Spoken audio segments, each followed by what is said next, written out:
Vamos conversar com o comandante-geral da Polícia Militar, Paulo Coutinho.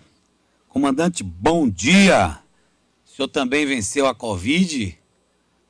Já foi vacinado? Como andam as Bom coisas? dia, Zé Eduardo. Bom dia dia aos queridos ouvintes do Jornal da Bahia no Ar. Nós já estamos vacinados, graças principalmente à intervenção do nosso governador do estado, em parceria com o município. E eu estava na faixa dos primeiros policiais militares a serem vacinados. E graças a Deus, nossa tropa também, ela já tem sido atendida na faixa até de 40 anos, perfazendo um total de 53,5% dos policiais militares ativos já vacinados e imunizados contra a Covid. Todos os policiais já foram vacinados? Como é que está a situação, comandante-geral? 53,5% do nosso efetivo. Hoje nós temos um efetivo de 29.310 na ativa e 53,5% desse efetivo já está vacinado e, graças a Deus, aguardando a segunda dose. Isso facilita muito o trabalho, né? Porque eu sempre disse na TV e aqui na rádio que existe prioridade com prioridade, tá? E eu acho que segurança pública, policiais que estão na linha de frente, no enfrentamento ao bandido, a esses marginais que nada têm a perder, né? Pegando, botando dentro do camburão, eles precisavam desta prioridade e isso aconteceu. Até eles mesmo para trabalhar, não sei, o senhor está bem com a tropa, está dentro com a tropa o tempo todo, vê a tropa o tempo todo, eles estão mais tranquilos para o enfrentamento, para o dia a dia, comandante? Sem dúvida, Eduardo.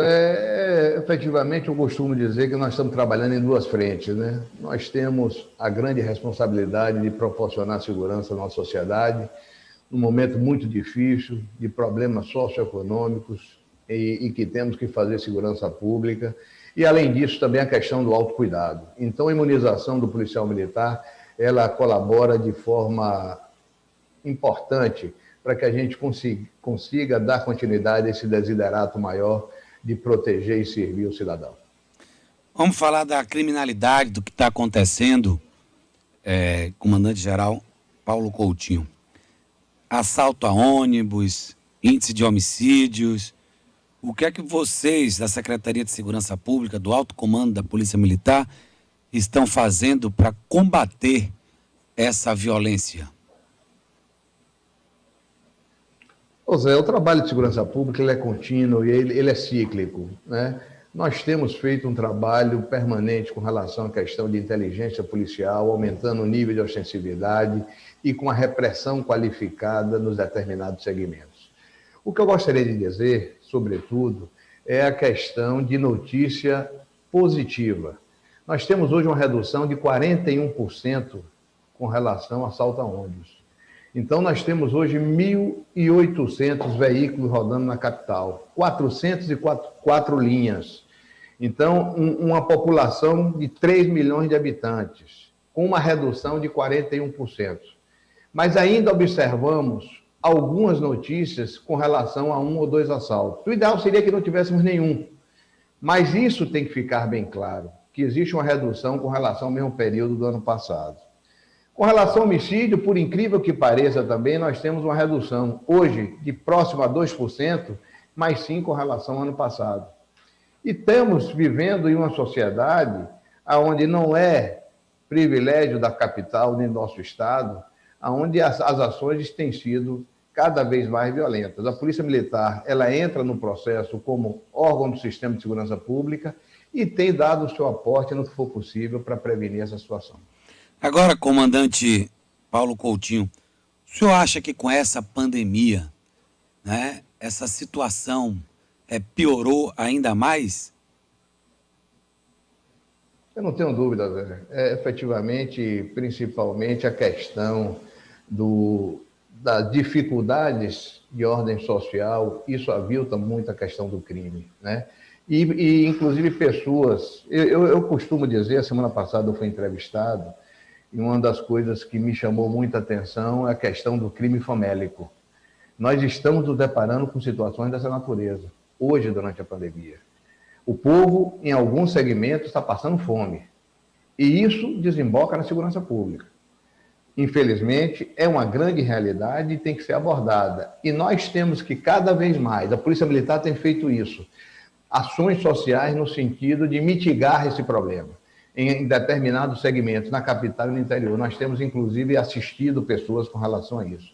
Que a polícia ela não faz só simplesmente o controle social, ela também tem essa visão holística, principalmente de atendimento ao outro. E nós temos ajudado no que for possível, através de ações humanitárias. Uma delas, inclusive, é o transporte das vacinas, mas também levando alimentação a um povo sofrido que tem passado nesse período pandêmico. Esse tipo de crime aí, comandante, eu estou conversando com o comandante-geral da Polícia Militar, Paulo Coutinho. Esse tipo de crime, onde o cidadão entra, rouba uma carne, aí manda o sobrinho entrar e roubar uma outra carne, e aí isso já acontece há anos, né? Só que aumentou, triplicou, quadriplicou com a pandemia. Aí o que é que acontece? Segurança de supermercado, que às vezes acha no papel de polícia, né? E muito mal o papel, faz esse papel, tranca no quarto, tranca na despensa, tortura, espanca e libera e diz não volta mais. Isso sempre aconteceu. Eu mostrei duas situações em duas cidades diferentes, comandante. Uma situação em que uma jovem entrou num mercado no Ceará e ela levou 2 mochilas de picanha. Veja, porque tem crime que o cara rouba uma carne para comer, porque dá fome, é esse crime que o senhor está falando, e tem esse tipo de crime que a gente tem que analisar. 2 mochilas recheadas de picanha. Na outra, em São Paulo, o cidadão entrou também, a calça dele cheia de carne. O senhor acha que esse tipo de crime é roubar para comer, para matar a fome, ou outra já é o tráfico mandando roubar? Que tipo de situação é essa?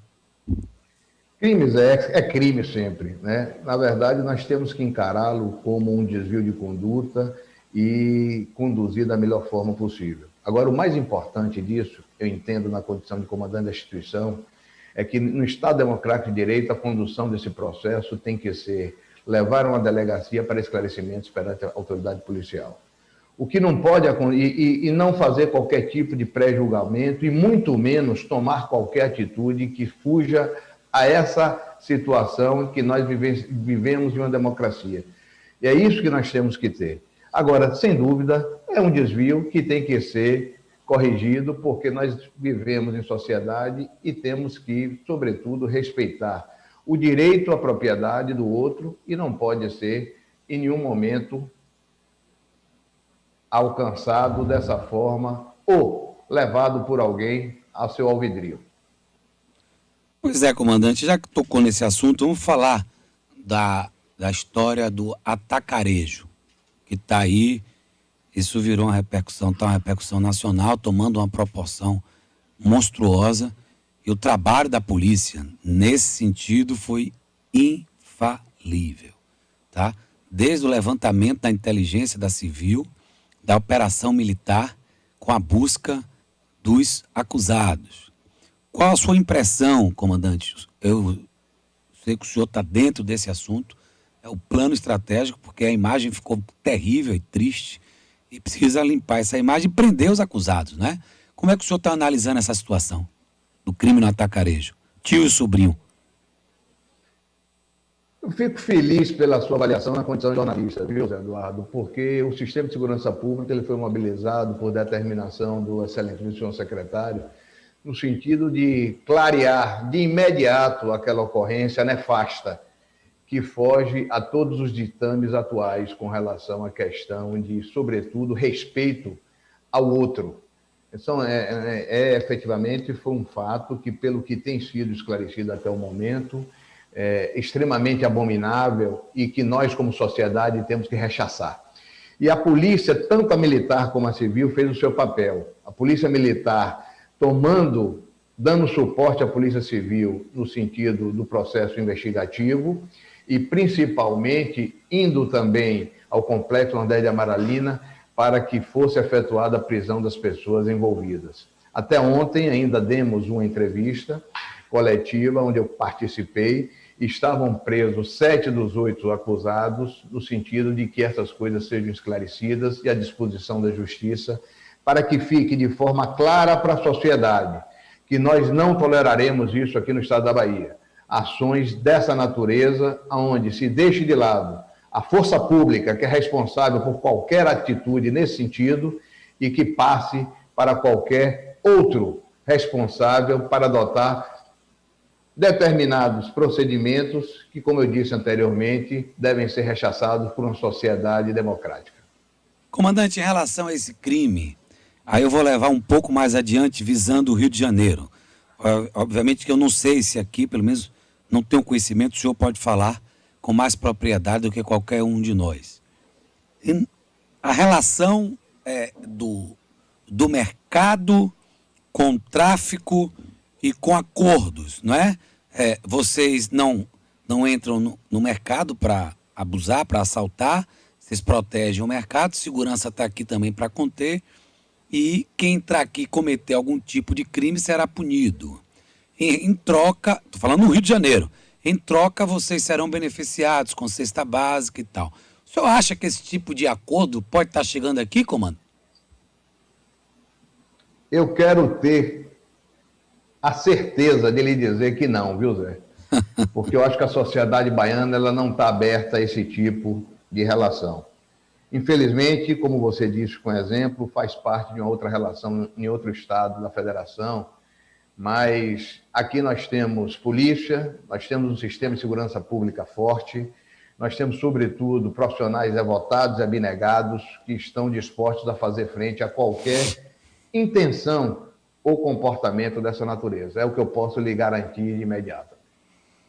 Comandante, qual a avaliação que o senhor faz do comportamento em todos os sentidos da sua tropa que você tem aí em mãos? Eu lhe digo, Zé, que para mim é uma satisfação muito grande estar à frente de um efetivo de mais de 29 mil homens e mulheres que são devotados, abnegados, e o melhor exemplo é justamente esse período de pandemia, onde tem feito segurança pública e levado, sobretudo, a tranquilidade e a paz social à nossa sociedade. É sem dúvida um segmento que a sociedade ela tem uma confiança muito grande, principalmente a nível de Bahia, pelos serviços prestados. Nós estamos agora com a operação em andamento em todo o estado da Bahia, fazendo frente a roubo em instituições financeiras, onde nós temos o envolvimento completo dessa tropa, oficiais e praças. E eu lhe diria que é muito satisfatório para a gente estar à frente desse efetivo, sobretudo vendo o nível de profissionalismo e o devotamento no cumprimento da missão. Em relação a estouro aí de bancos pelo interior da Bahia, está tomando uma proporção, comandante, que o senhor não imaginava? Tem como controlar isso? O último que teve em Correntina, em lugares assim, isso já teve no passado, está voltando a acontecer agora? Exatamente, isso é cíclico, Zé. O crime ele se mobiliza quando ele tem uma repressão qualificada com relação a determinados segmentos. Nós tivemos no último mês uma apreensão de 1 tonelada de cocaína aqui na nossa capital, fruto de uma operação da Polícia Militar e da Polícia Federal. E ainda semana passada, outra tonelada de droga também de maconha, ali na região do Central. São situações que levam o crime a migrar para outra modalidade. Instituição financeira é isso. Nós já estamos com a situação controlada, inclusive com desbaratamento de 3 quadrilhas no estado, prisão de alguns indivíduos e tivemos outros resistentes que fizeram frente às ações policiais. É uma operação contínua, é um problema que não é do estado da Bahia. Nós tivemos ocorrência dessa natureza em 5 outros estados nos últimos 15 dias, Minas Gerais, Santa Catarina, São Paulo, Goiás e Pernambuco. E que só faz reforçar o que eu estou acabando de lhe dizer. É justamente uma migração do crime para facilitar o acesso à questão monetária que está tendo dificuldade, inclusive, também face à pandemia. Com o lockdown, com o fechamento, com a redução do comércio de drogas, eles procuram e migram para outra modalidade criminosa a fim de se capitalizar. Comandante-geral Paulo Coutinho, da Polícia Militar. Comandante, o seu efetivo, eu sempre discuti isso aqui com outros que passaram, não é o efetivo ideal para 417 municípios. Que tipo de mágica vocês fazem aí? É compromisso, é devotamento, a gente tem que analisar um contexto, né? Nós vivemos em um estado, hoje, um estado com dimensões continentais, né? Nós temos um governo que é extremamente responsável com o funcionalismo público e que tem feito o possível para equacionar essas lacunas. Nós estamos entrando no segundo ano de pandemia, onde não foi possível formar policiais militares e que nós temos um déficit anual de 1.000 policiais militares que não foram formados, inclusive os egressos que foram para a reserva remunerada. Mas uma coisa eu lhe digo de coração e com muita consciência: nada substitui a dedicação ao compromisso. E isso é o que não falta ao nosso efetivo. Oficiais e praças, e nós temos feito isso. Estamos já iniciando a formação, tivemos mais uma vez, né, um entendimento e a colaboração por parte da Secretaria do Governador do Estado, que nos autorizou um aumento de efetivo agora a nível de processo formativo, onde no início do próximo ano estarão engrossando as nossas fileiras. E isso é uma rotina e que nós temos que dar continuidade e reinventando, inclusive, processo, utilizando tecnologia para suplantar a ausência, a questão presencial de alguns locais, mas nós temos vencido, sobretudo, pelo que eu tenho lhe dito das estatísticas que acabei de apresentar aqui recentemente. A estrutura melhorou, comando? A estrutura dentro da Polícia Militar para... Sem dúvida, não só estrutura logística, como condições de trabalho, armamento, viaturas, condição que é dada a esse policial militar. Zé Eduardo, nós vivemos em um estado onde, ao final do mês, o policial militar tem garantido o seu salário. Essa questão é, sobremaneira, extremamente importante para o que nós temos visto em outros estados da federação. Isso demonstra respeito ao funcionalismo público. E isso convoca esse profissional para que ele esteja cada vez mais envolvido no processo. Então, eu lhe digo sem medo de errar, né?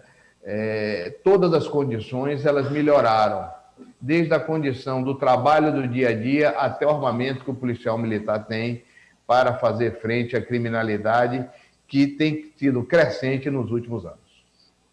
Comandante, muito obrigado. Você tem um dia... Como é que é seu dia aí, comando? A sua rotina aí. Como é que é a sua rotina? Começar cedo no Jornal Bedoá é bom. A gente leva uma energia positiva. E vamos agora para o desafio, Zé Eduardo, que efetivamente segurança pública não para. Eu estou aqui, o telefone tocando dessa operação no interior. E com certeza vocês terão notícias alvissareiras que a sociedade civil vai gostar, principalmente do que abordamos com relação à questão das instituições financeiras. Eu gostaria de, nesse momento, né, me solidarizar com as famílias que perderam seus entes para a pandemia e que dizer a todos os ouvintes que continue acreditando na Polícia Militar como uma força a serviço do cidadão, que nós estamos disponíveis para servi-los em qualquer situação, até com risco da própria vida, fazendo jus ao nosso juramento institucional. Muito obrigado pela oportunidade. Um abraço, comandante-geral da Polícia Militar da Bahia, Paulo Coutinho. Valeu!